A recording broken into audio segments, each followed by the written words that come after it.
Wala nang maraming paligoy-ligoy pa, diretso sa punto na. Maiksi lang ang komentaryo, pero diretso sa punto. Maraming kuro-kuro, may tiwali, may totoo. Dito, sa Puntong Diretso tayo. Punto Diretso.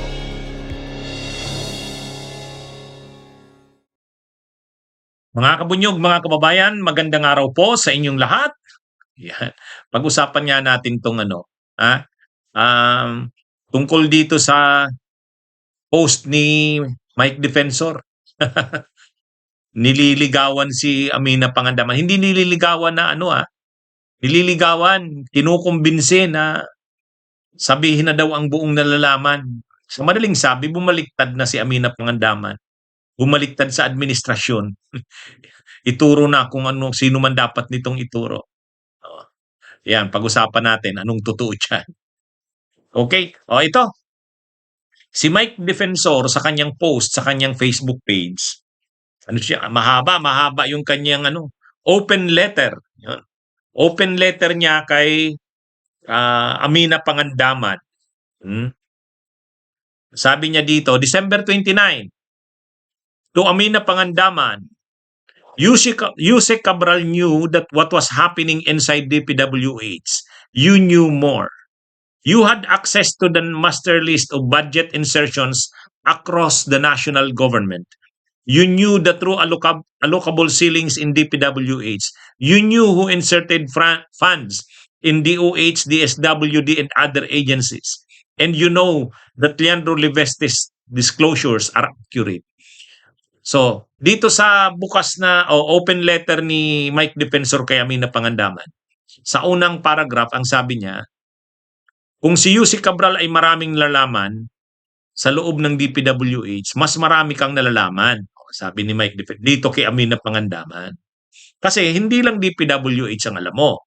Lahat ng mga ahensya ng gobyerno, lahat ng mga insertions ng iba't ibang ahensya, DOH, DSWD, ikaw ang nakakaalam niyan. Kaya, kumbaga, kung si Yusek Cabral, ang yumaong Yusek Cabral ay maraming nalalaman, mas marami daw nalalaman si Amina Pangandaman, sabi ni Mike Defensor.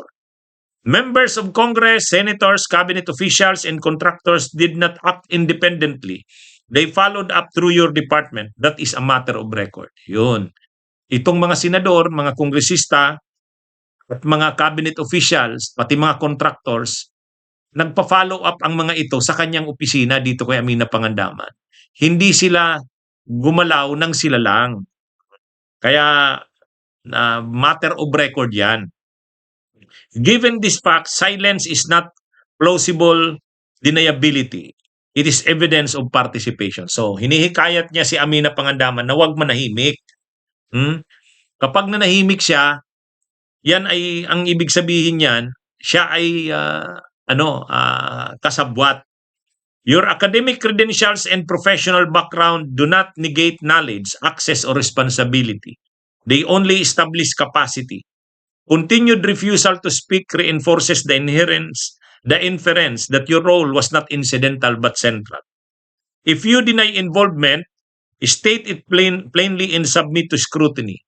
If you do not, history and eventually the law will regard your silence as confirmation that you were part of the machinery that enabled the plunder of public funds. History does not judge what was unknown.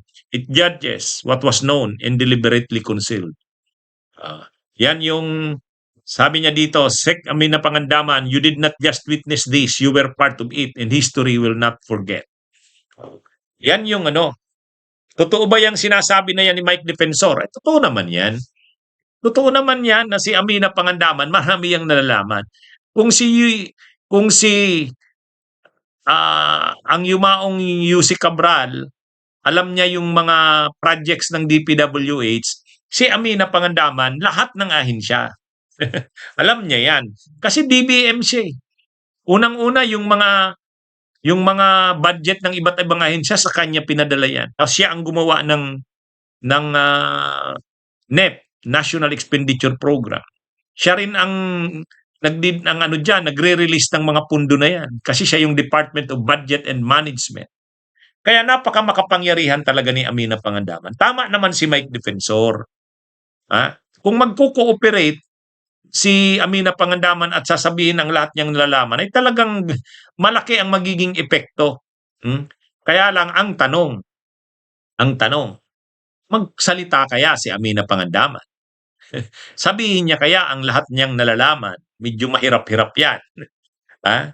Kaya nga sumulat si Mike Defensor kay Amina Pangandaman para kumbinsihin ito na mag-cooperate. Dahil marami siyang nalalaman, sabihin niya na ang lahat niyang nalalaman. Kaya lang, ang tanong diyan, babaliktad ba si Amina Pangandaman? Sasabihin niya ba talaga ang lahat niyang nalalaman? Siyempre, professional kasi si Amina Pangandaman. Para sa kanya, nagtrabaho siya sa gobyerno, nagtrabaho siya sa administrasyon ni PBBM, hindi niya ito ilalaglag. Kumbaga, yung mga nalalaman niya, confidential yun. Hindi niya dapat sabihin yun. Kung hindi, magagalit sa kanya at masisira ang administrasyon. Hindi naman kasi umalis si Amina Pangandaman dahil galit sa administrasyon. Umalis si Amina Pangandaman dahil nadadawit ang pangalan niya sa kanila Lucas Bersamin sa mga anomalya. Kaya napilitan siyang mag-resign. Pero hindi dahil masama ang loob niya sa administrasyon. Kung masama ang loob niya sa administrasyon, ilalaglag niya ito. Kaya lang maiiba yan dahil pinilit na imbestigahan si Amina Pangandaman. Pag pinatawag yan ng Senate Blue Ribbon, pag pinatawag yan ng Ombudsman, talagang magiging seryoso ang Senate Blue Ribbon Committee ni Ping Lacson sa pag-iimbestiga. Talagang pipigain si Amina Pangandaman, hindi natin alam, baka hindi niya kayanin ang pagpipiga sa kanya. Isabi niya yung mga nalalaman niya. Hindi, yan. Sa ngayon kasi, hindi naman nakakaramdam ng pressure si Amina Pangandaman. Hindi naman siya iniimbestigahan. Pero kapag inimbestigahan na yan at nakaramdam na ng pressure, parang katulad ng nangyari kay Cabral, talagang, inabot na ng depression, grabe na yung mga iniisip, tuliro na, bagabag na. Kaya umabot na sa puntong ganun din yung nangyari kila Bryce Hernandez, kila Alcantara at kila Yusek Bernardo. Kumbaga sa simula, sila, hindi pa sila nagsasalita. Pero nung nadidiin na sila at alam nilang posible na silang makulong at posible na silang makasuhan, nag-decide na sila na mag-cooperate na lang, sabihin na lang ang lahat ng nalalaman. Maging state witness na lang. Kung ipapasauli sa kanila yung ninakaw nilang yaman, gagawin nila. Kaysa naman sa makulong sila, mahiwalay sa mga pamilya, masira ang buhay nila. Yan yung nangyari sa Pero ito kasing si Amina, wala pa namang nararamdaman na pressure si Amina Pangandaman. Hindi pa naman pinapatawag, hindi pa iniimbestigahan. Kaya lang, pag lumakas ang pressure ng taong bayan, pag lumakas ang kahilingan ng taong bayan na managot ang lahat ng sangkot, yung mga dating cabinet officials ay hindi dapat palibrihin, mapipilitan ang Blue Ribbon na imbestigahan si Amina kahit ang ombudsman. Kahit si PBBM, hindi niya kayang dipinsahan na yan, si Amina Pangandaman. Pag dinipinsahan niya yan, lalabas niyan may cover up. Hindi magiging maganda ang imahen sa ng administrasyon. Kaya itong ginagawa ni Mike Defensor na nililigawan si Amina na magsalita na, hindi yan ganyan kasimple. Hindi naman masama ang loob ni Amina Pangandaman sa administrasyon. Pero kapag na-pressure yan, katulad ng nangyari kay Cabral, katulad ng nangyari kila dating DPWH Undersecretary Bernardo, posible magsalita yan. Siyempre, hindi naman yan sanay si Amina Pangandaman na napipressure na posible niyang ikakulong.